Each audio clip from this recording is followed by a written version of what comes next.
জাতিকে এনে দিল মনের ভাব প্রকাশের স্বাধীনতা।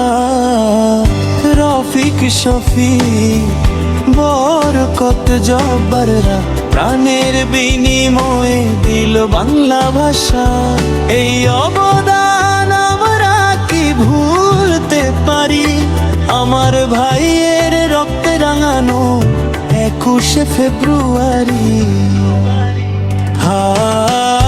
এক জাতিকে এনে দিল মনের ভাব প্রকাশের স্বাধীনতা। রফিক শফিক বরকত জব্বাররা প্রাণের বিনিময়ে দিল বাংলা ভাষা।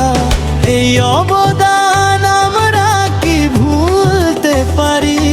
আমার ভাইয়ের রক্তে রাঙানো 21শে ফেব্রুয়ারি। শ্রদ্ধাঞ্জলি সকল ভাষা সৈনিকের প্রতি।